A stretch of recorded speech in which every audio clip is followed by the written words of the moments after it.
आकर्षण नियतांक में अंतर बताया था। और उसके पीछे जो मैंने आपको बताया था पृथ्वी का गुरुत्व बल क्या होता है, कैपिटल जी और स्मॉल जी में संबंध क्या होता है, तो आज मैं आपको बताऊंगा इसी पर आधारित क्वेश्चन। जो गुरुत्व बल होता है F बराबर mg होता है या W बराबर mg होता है, और कैपिटल जी स्मॉल जी में संबंध होता है स्मॉल जी बराबर कैपिटल जी mi बटे के r स्क्वायर। तो ठीक है, आज इसी पे क्वेश्चन चलेगा आपका। ठीक, तो देखिए क्वेश्चन क्या दिया है। यदि किसी वस्तु का जो पृथ्वी पर भार है वो 50 न्यूटन है तो उसका द्रव्यमान क्या होगा। जो भार है, भार यानी कि वेट जो है वो उसका 50 न्यूटन है। जो उसका वेट है यानी कि भार जो है वो उसका 50 न्यूटन है, तो उसका द्रव्यमान क्या होगा। और जो द्रव्यमान m बराबर ज्ञात करना है हमें। ठीक, तो मैंने पिछले वीडियो में आपको मैंने बताया था कि जो W बराबर होता है वो mg के बराबर होता है। W भार बराबर द्रव्यमान गुणे गुरुत्वीय त्वरण होता है। तो भार क्या है, भार तो 50 दिया है बराबर m तो हमें निकालना है। और देखिए दिया है g का मान हमें 10 रखना है, तो गुणे 10 रख दिए। अब m बराबर निकालेंगे तो देखिए 50 ये गुणे में इधर आ जाएगा तो भागे में हो जाएगा 10 हो जाएगा, बराबर जो द्रव्यमान आ जाएगा वो 5 kg आ जाएगा। ठीक है, आ गया। देखिए बताया था कि W बराबर mg होता है और m का मान निकालना है। g बराबर 10 दिया है और जो वेट दिया है यानी कि भार जो दिया है वो 50 दिया है, तो वेट बराबर यानी कि 50 वेट दिया है बराबर m यानी कि उसका द्रव्यमान हमें जो निकालना है, और जो g दिया है वो 10 दिया है, वही तो 10 है। तो फिर उसके बाद ये इधर इंटू में उधर जाएगा भागे में हो जाएगा, तो m बराबर 5 किग्रा हो जाएगा। अब देखिए अगला क्वेश्चन क्या कह रहा है। अगला क्वेश्चन कह रहा है 9.8 न्यूटन भार, यानी कि जो भार यानी कि वेट W जो दिया वो 9.8 न्यूटन दे दिया है। और कह रहा है एक वस्तु पर 40 न्यूटन का बल लगाया जा रहा है, यानी कि 40 न्यूटन का बल लगाया जा रहा है। तो F बराबर 40 न्यूटन हो जाएगा। F बराबर 40 न्यूटन का बल लगाया जाता है। वस्तु का द्रव्यमान तथा उसमें उत्पन्न त्वरण का परिकलन कीजिए, यानी कि हमें m का मान निकालना है और जो a का मान निकालना है। ठीक है, तो अब देखिए क्या होता है, W बराबर mg होता है। ये तो मैंने बताया अभी पिछले क्वेश्चन में ही, W बराबर mg होता है। और देखिए W का मान 9.8 दिया है बराबर m इंटू देखिए यहाँ पे g का मान क्या रखना है, g का मान 9.8 रखना है, तो 9.8 रख देंगे। तो यहाँ से m बराबर निकालेंगे 9.8, इधर देखिए गुणे में इधर भागे में हो जाएगा तो बटे के 9.8 बराबर 1 kg आ जाएगा।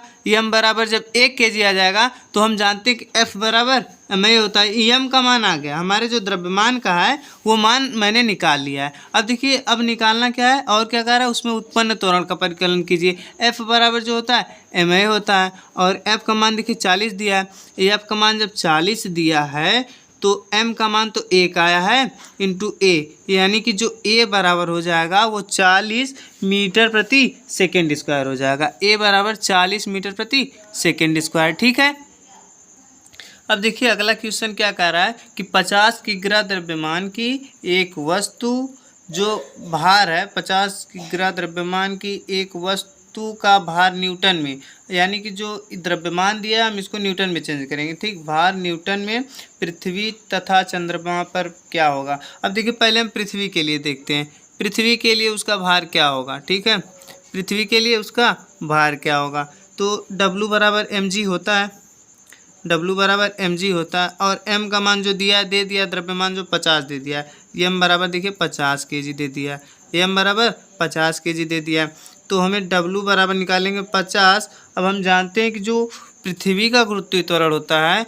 अलग अलग ग्रहों पे जो इस g का मान होता है वो अलग अलग होता है। जो पृथ्वी पे जो ये होता है, पृथ्वी पे जो गुरुत्वीय त्वरण होता है वो 9.8 होता है, या हम इसे 10 मान लेते हैं। ठीक है, 9.8 या 10 मान लेते हैं, तो 9.8। ठीक, अब देखिए ये हो जाएगा 5 8 40 5 9 45, दशमलव से ख़त्म हो जाएगा, दशमलव गुणा करेंगे तो।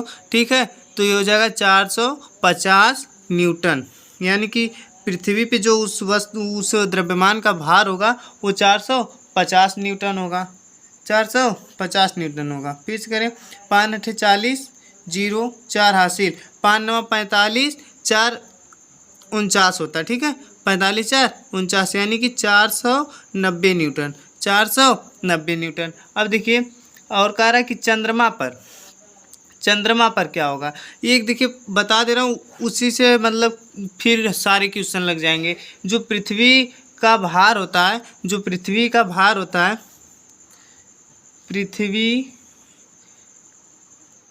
पृथ्वी पर वस्तु का भार, जो पृथ्वी पर वस्तु का भार होता है, ठीक है, वो बराबर होता है 6 गुणे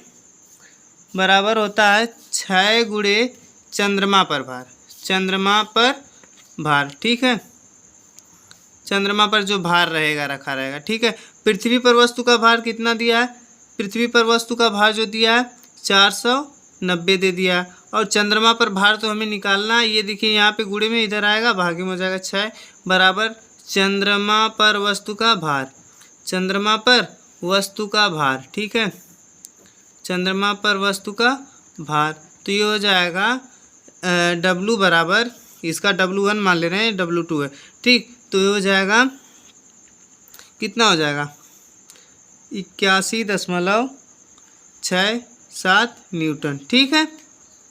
8 6 48, देखिए 8 6 48, हासिल बचा 1 को, फिर 6 कम 6, फिर उसके बाद दशमलव लेंगे 4 0, फिर उसके बाद, ठीक है, हो जाएगा 81.67 न्यूटन, इतना आया।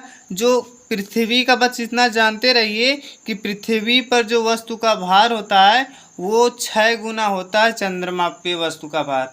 मतलब पृथ्वी पर वस्तु का भार बराबर 6 गुणे चंद्रमा पर वस्तु का भार। अगर हमें दे दे चंद्रमा का भार दिया हो और पृथ्वी का भार निकालना हो तो हम 6 से